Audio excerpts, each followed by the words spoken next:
Oi, então hoje a gente vai falar de um negócio sério, né? O metanol.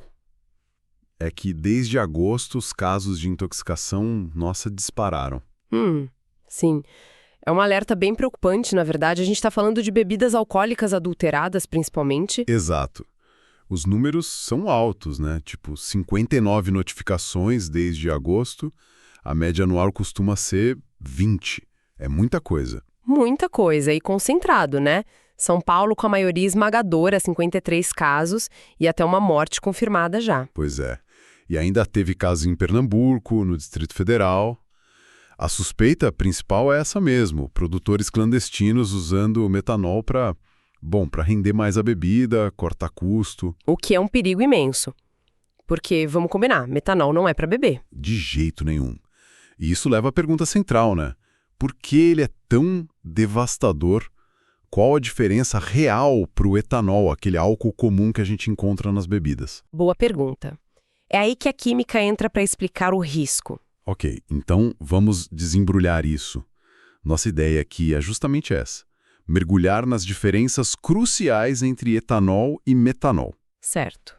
Entender a química por trás, como cada um age no corpo. Isso. E os perigos dessa confusão toda, né? E até como isso aparece, sei lá, em prova de vestibular, usando o que a gente levantou. Perfeito. Para começar, talvez seja bom dar um passo atrás, né? O básico da química orgânica. O que é um álcool? Boa, ajuda a nivelar. Então, de forma bem simples, um álcool é um composto orgânico que tem um grupo hidroxila. Aquele OH, sabe? Sei, o OH. Isso. Ligado a um átomo de carbono que a gente chama de saturado.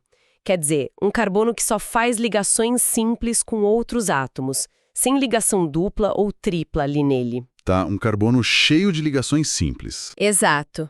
E tem classificações, tipo primário, secundário, terciário. Mas o que importa aqui é que tanto o etanol quanto o metanol são álcoois primários, os mais simples da turma, vamos dizer. Entendi. Então, começando pelo mais familiar, o etanol ou álcool etílico. Esse a gente conhece bem, né? Tá em todo canto. Sim, é o álcool do nosso dia a dia. Nas bebidas, claro, é o principal. Mas, nossa, a lista de usos é enorme. Tipo o quê? Bom, álcool em gel para higiene, biocombustível para carro, solvente na indústria, base para cosméticos, antisséptico para limpar ferimentos, tá em muito lugar. É verdade. E quimicamente falando, a grande diferença dele para o metanol é o tamanho da cadeia de carbono. O etanol tem 2 carbonos, fórmula C2H6O, estrutura CH3CH2OH. 2 carbonos, ok. E aí vem a parte crucial. Como o corpo lida com ele. Nossas fontes dizem que o corpo consegue metabolizar. Isso é tipo uma mágica? Não é mágica, mas é um processo bioquímico bem interessante. Acontece principalmente lá no fígado. Tem uma enzima-chave chamada álcool desidrogenase, ADH, para facilitar. ADH, ok? Essa ADH começa o trabalho. Ela oxida o etanol e transforma ele em acetaldeído. Acetaldeído. Esse nome não me soa muito bem. E não é mesmo. O acetaldeído é tóxico, sim. É um dos responsáveis pela ressaca, por exemplo. Mas o corpo não para aí. Logo em seguida, outra enzima, a aldeído desidrogenase, a ALDH, entra em ação. Certo. E essa ALDH converte o acetaldeído em ácido acético, que é basicamente o principal componente do vinagre. Vinagre. Sério? Sim. E ácido acético o corpo sabe usar. Ele entra nas vias metabólicas normais e acaba sendo transformado em dióxido de carbono e água, coisas que a gente elimina fácil, respirando pela urina. Nossa, que interessante. Quer dizer, o álcool da bebida vira, no fim das contas, gás carbônico e água. Exato! Uma fonte que a gente viu resumia bem didaticamente. O etanol vira água e gás carbônico no corpo. Claro, se falando de quantidades moderadas, né? Sim, claro. O excesso ainda faz mal. Com certeza. O excesso sobrecarrega esse sistema e o próprio acetaldeído causa danos. Mas o ponto é, existe um caminho metabólico para lidar com ele. Entendi perfeitamente o caminho do etanol. O corpo tem tipo um plano para desmontar ele. Agora, vamos para o lado sombrio.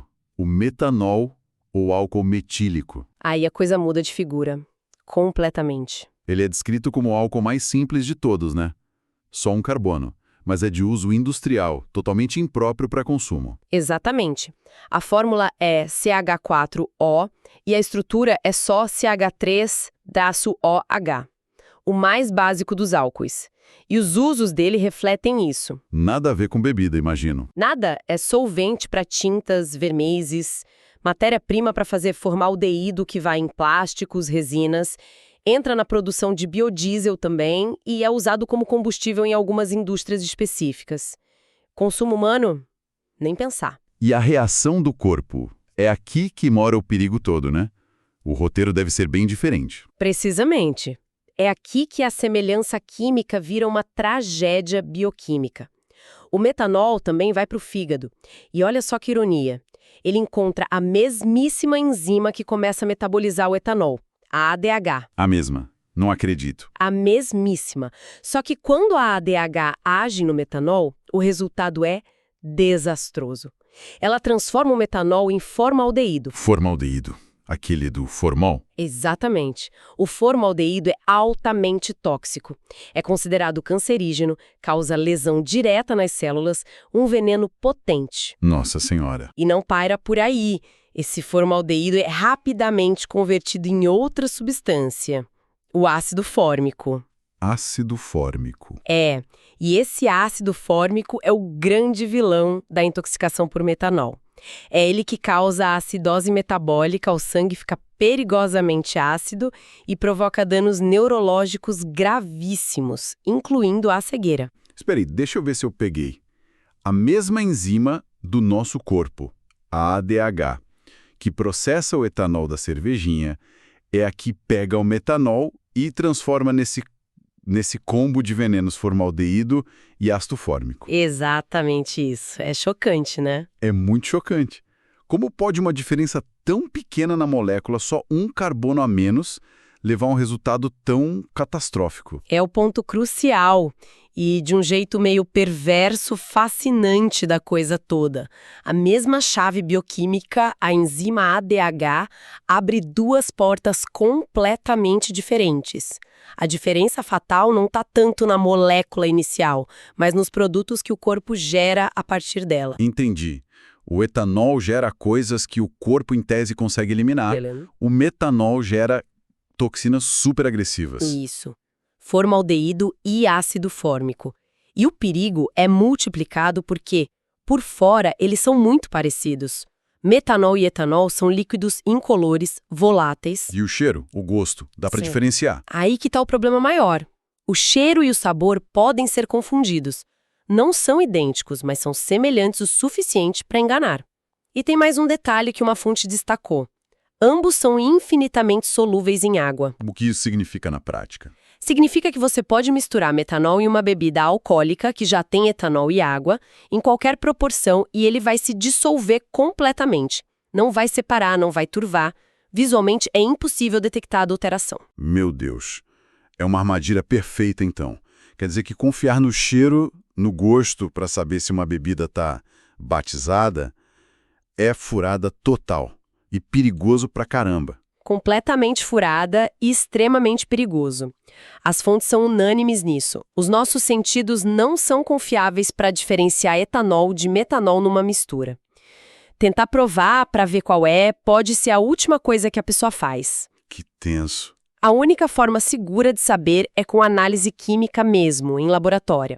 As fontes até citam algumas técnicas, tipo cromatografia, espectroscopia, ou testes químicos mais clássicos, que reagem com o formaldeído que vem do metanol. Mas nada que a gente possa fazer em casa, obviamente. Falando nos danos, as fontes falam muito da cegueira. Bate bastante nessa tecla.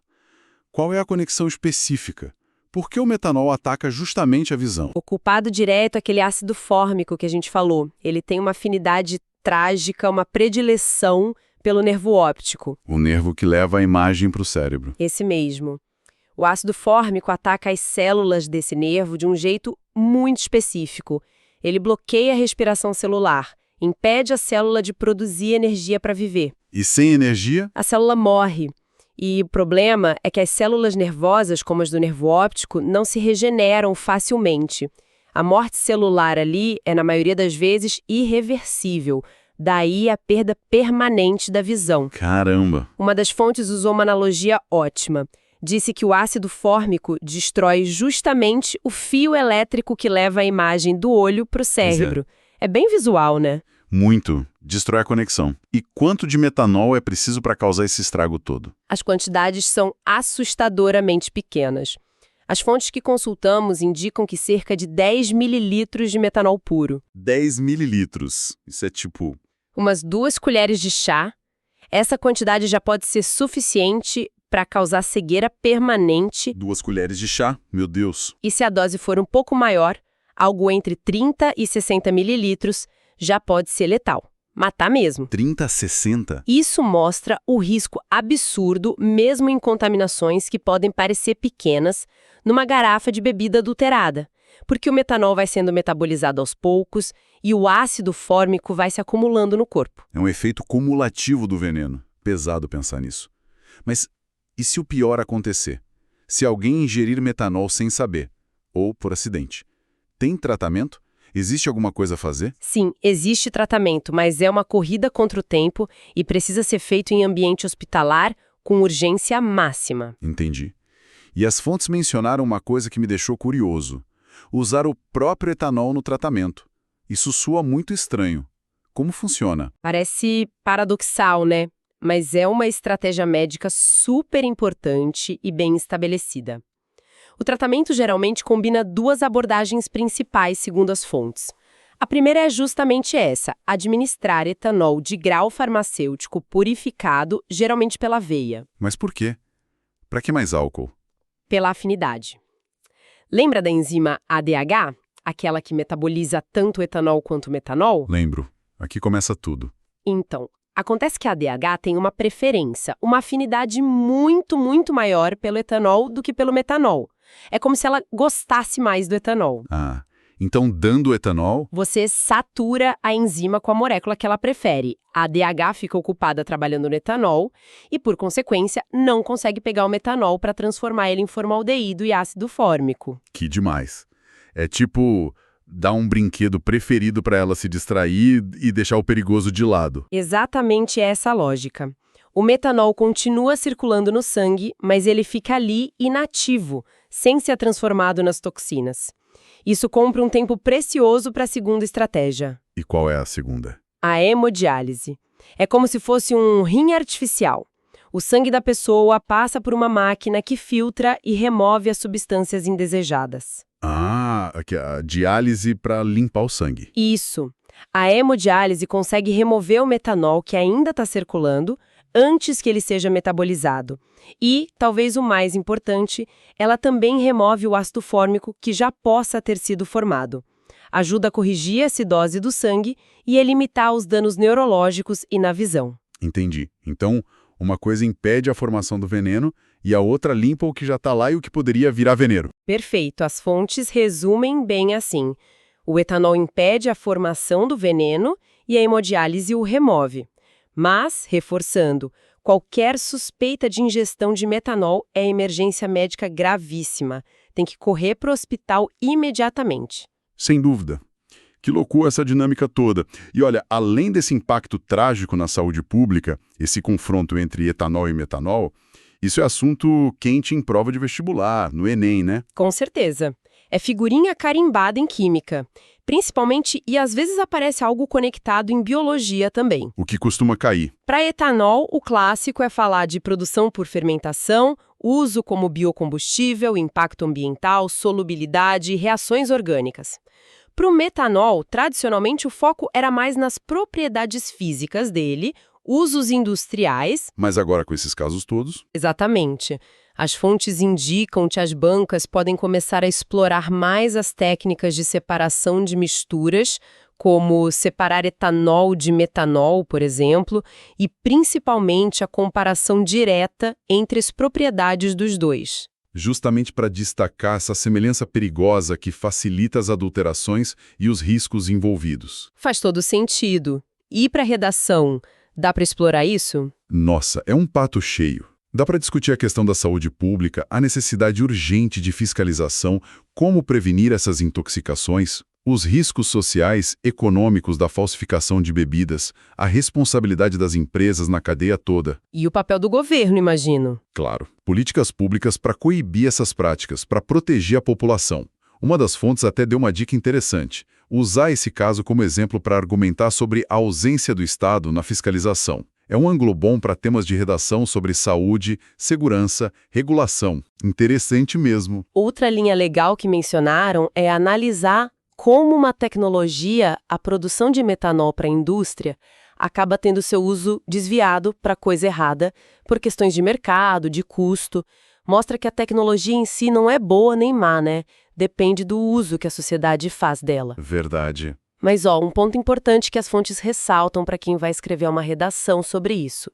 O foco tem que ser na análise social, econômica, política. Não é para dar uma aula de química. Usar a ciência como base, mas não se aprofundar demais nos detalhes técnicos. Exatamente. A sugestão é ser sucinto na parte científica só para dar o contexto necessário para o argumento social. Tipo, usar uma frase como: o metanol, substância tóxica presente em bebidas adulteradas, causa cegueira e morte porque o organismo o transforma em compostos altamente ácidos que intoxicam as células. Ponto. Já deu a base. Entendi. Uma pincelada química para justificar o problema social. Isso, e aí focar nos temas que as fontes até listaram. Desafios do controle de qualidade, combate ao comércio ilegal, consequências da falsificação, limites éticos dos negócios, o papel do Estado na saúde, a ambivalência da tecnologia. Tem muito pano para manga. É impressionante como entender essa química básica é fundamental, né? Não só pela questão da saúde, que é gravíssima, mas até para quem está estudando, se preparando para provas. Dominar esses conceitos faz toda a diferença. Com certeza. Aliás, para quem está nessa jornada de estudos e quer se preparar de verdade, ter as ferramentas certas é crucial, né? Se você é estudante e quer se preparar de verdade, entra agora em medcoub.com.br, baixe o app e aproveita o maior banco de questões do Brasil, com provas anteriores de todas as instituições, questões comentadas, resumos práticos, aulas completas e flashcards prontos para revisar onde quiser. É um jeito de garantir que esse tipo de conhecimento que a gente vê aqui como é relevante esteja na ponta da língua na hora H. Uma ótima dica mesmo. Ter acesso a material de qualidade faz toda a diferença na preparação. Então, o que a gente tira disso tudo? Para mim, a imagem que fica é essa dualidade maluca. Duas moléculas que são quase irmãs na química. Parecem iguais por fora, mas dentro do corpo, uma tragédia anunciada versus algo que, com moderação, a gente processa. Podem estar escondidos no dia a dia por causa de fraude, de ilegalidade. Total. Uma coisa invisível que pode ter um impacto devastador. Exatamente. E isso deixa a gente com uma questão importante para pensar, né? A fiscalização para pegar produto adulterado é essencial, claro. Mas, olhando para frente, será que a ciência, a tecnologia não poderiam ajudar mais? Como assim? Será que não dá para desenvolver métodos mais rápidos, mais baratos e principalmente mais acessíveis para detectar a adulteração por metanol antes que alguém beba? Talvez testes que pudessem ser feitos no ponto de venda ou até pelo consumidor de alguma forma segura? Nossa, seria incrível. Um teste rápido, tipo, sei lá, um teste de gravidez, mas para metanol na bebida. Algo nessa linha. Tornar a detecção mais democrática, mais próxima do consumo. Fica aí a reflexão. Qual o papel da inovação científica para aumentar a segurança do que a gente come e bebe no dia a dia? Como tornar essa segurança mais acessível para todos? Ótima pergunta para a gente terminar. Como a ciência pode nos proteger melhor dessas ameaças invisíveis? Fica aí a reflexão.